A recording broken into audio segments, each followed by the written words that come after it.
Hola, soy Juan Torres. En esta ocasión voy a comentar las declaraciones que llenan los medios de comunicación europeos, sobre todo en Alemania, reclamando el recorte del gasto y de las políticas de financiación que viene llevando a cabo el Banco Central Europeo.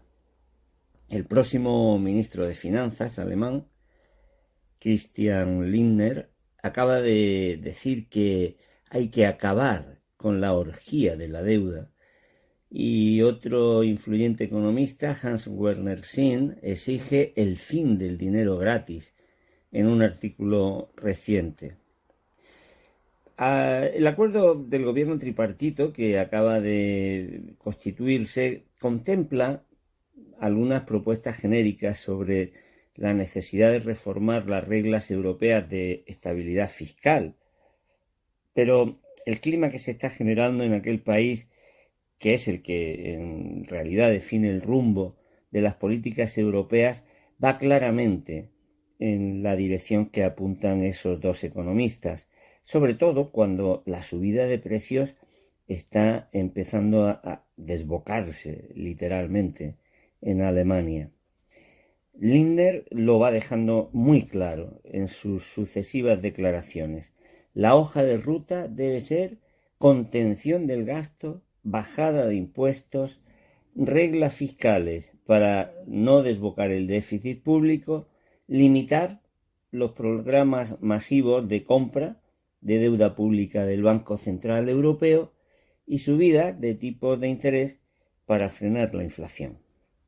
Aparentemente se trata de medidas sensatas y con objetivos loables, pero la experiencia ha demostrado, lamentablemente, que detrás de ellas solo hay prejuicios ideológicos, ventajas asimétricas, o sea, desiguales en favor para Alemania, en perjuicio de la mayoría de los demás países europeos, y que, aplicadas mal y en momentos inadecuados, no generan actividad económica ni reducen la deuda en el conjunto de Europa, sino justamente todo lo contrario.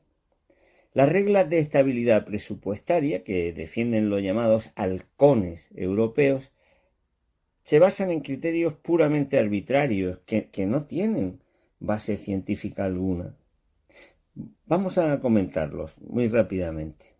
El primer gran error de estas reglas es que se mantienen inalterables sea cual sea la fase del ciclo en la que se encuentra la economía. Tienen el mismo efecto que el de un conductor que circula a la misma velocidad y sin mover el volante en cualquier tipo de carretera, subiendo, bajando, con curvas o sin curvas. Termina estrellándose. Las reglas fiscales deben ser lo que llamamos los economistas contracíclicas, es decir, contrarias al ciclo, o sea, cambiantes según la coyuntura, diseñadas para poder impulsar la economía cuando ésta se detiene o frenarla cuando se acelera demasiado. Eso es ser contracíclico. Y tampoco pueden ser iguales, como ocurre en Europa.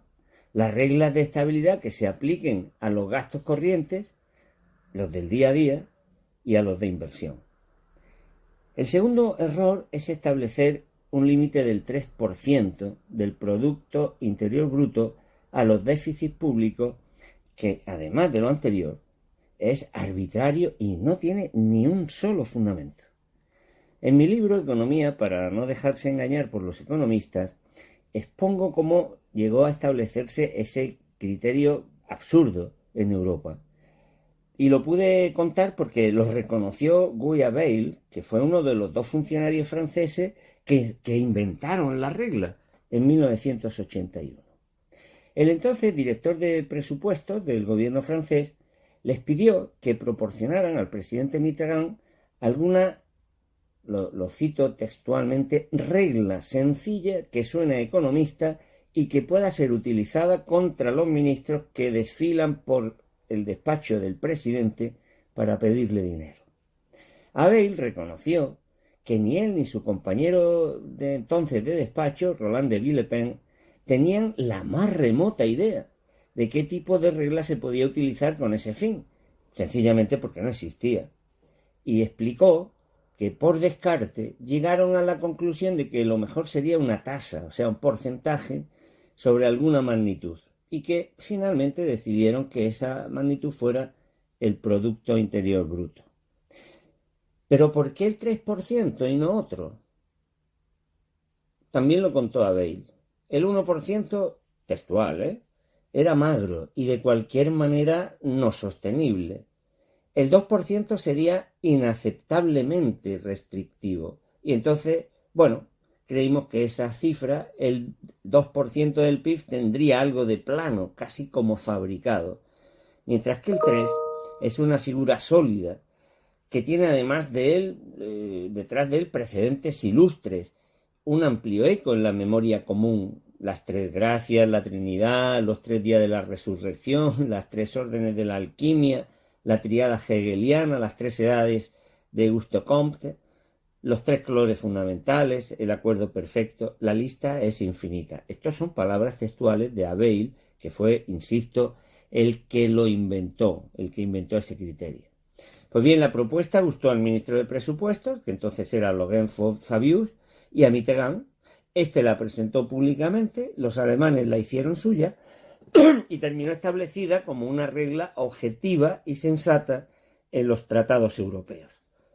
Más tarde, hasta el propio presidente del Instituto Monetario Europeo, Alexandre Lamfalussy, reconoció su naturaleza real. Dijo: los gobernadores son gente demasiado honesta y que saben que los criterios son arbitrarios. Yo jamás habría aceptado cifras de este género, pero estoy contento de que los políticos lo hayan hecho. Tampoco tiene fundamento científico ni empírico alguno la otra regla fiscal numérica que hay en Europa: limitar el crecimiento de la deuda al 60% del Producto Interior Bruto. No hay absolutamente ninguna prueba que permita afirmar que ese porcentaje es más conveniente que el 30%, el 100% o cualquier otro. ¿Acaso la economía europea en su conjunto se desempeña mejor y es más competitiva que la de Estados Unidos por tener un porcentaje de deuda pública mucho más bajo? En la eurozona es el 100% y el 93% en la Unión Europea, y sin embargo en Estados Unidos es mucho más alto, el 134%.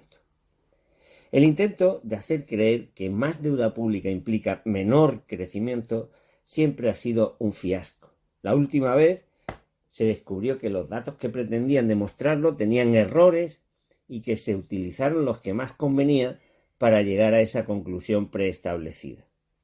El cuarto gran error que hay detrás de la exigencia de los halcones es que se centran en la deuda pública y olvidan la privada y la deuda exterior. El auténtico problema que viene sufriendo Europa es que la unión monetaria está mal diseñada, ojo, a propósito, con el fin de que Alemania pueda seguir manteniendo superávit comerciales constantemente. La explicación de esto se entiende fácilmente.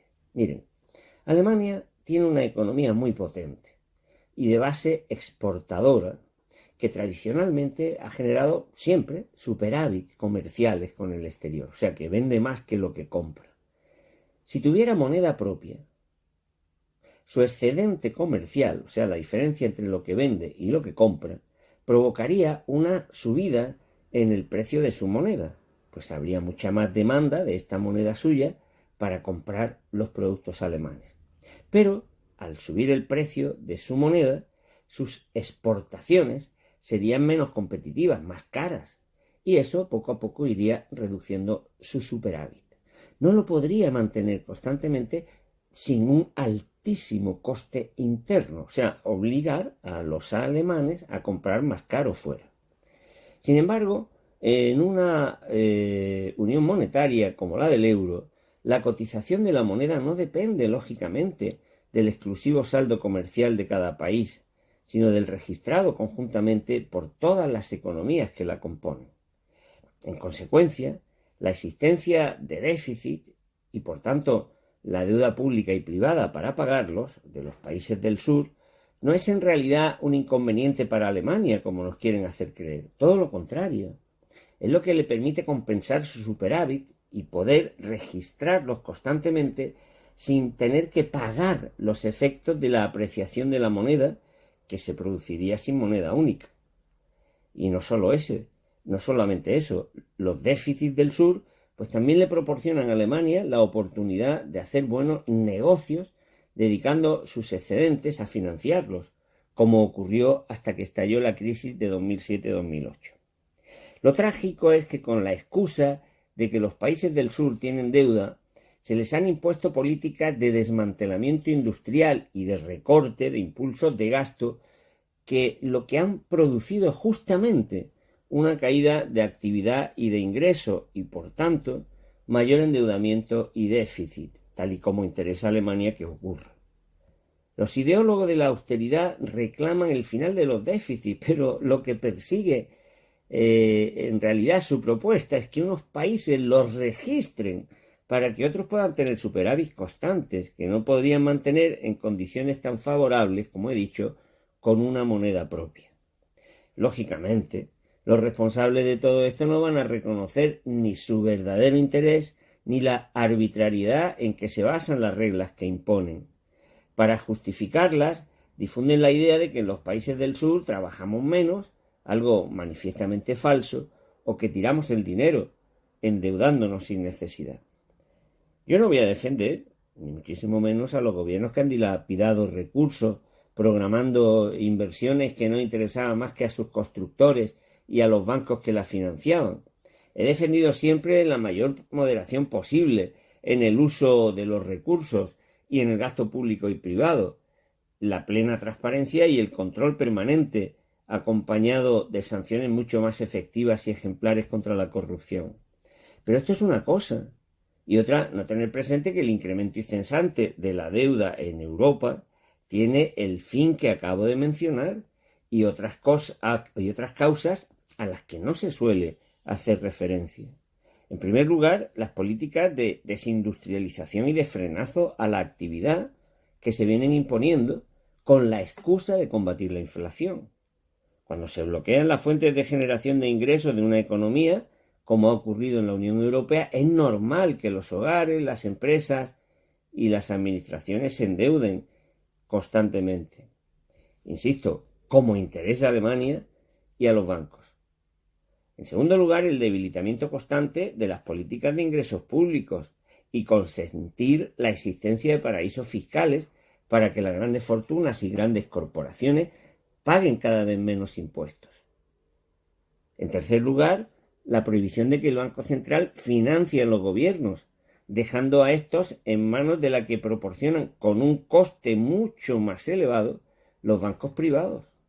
Los datos de Eurostat muestran que desde 1995 prácticamente la totalidad del incremento de deuda pública registrado en la eurozona, 96,6%, se debe al pago de intereses.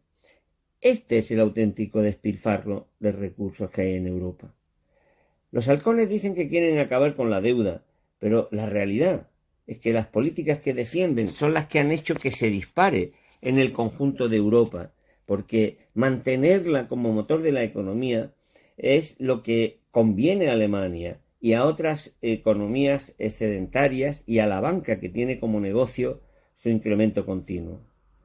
Poner fin ahora a los programas de recuperación, dejar de nuevo la financiación de los gobiernos en manos de los fondos especulativos y, sobre todo, subir los tipos de interés cuando los precios están subiendo por bloqueo en la oferta, como defienden los halcones, provocaría una catástrofe económica en Europa, algo, por cierto, que no es descartable que ocurra, porque la ceguera ideológica y la prepotencia hace tiempo que se adueñaron de la derecha que defiende el poder económico y financiero en el viejo continente. Eso no quiere decir que lo que esté haciendo la otra parte sea lo correcto. Se están poniendo en marcha programas de recuperación que vuelven a dar más poder a los oligopolios para reproducir el modelo, generar nuevas burbujas y aumentar la deuda privada. La financiación del Banco Central Europeo es necesaria, pero se está haciendo de la forma más insensata, porque se está generando un endeudamiento insostenible de los gobiernos.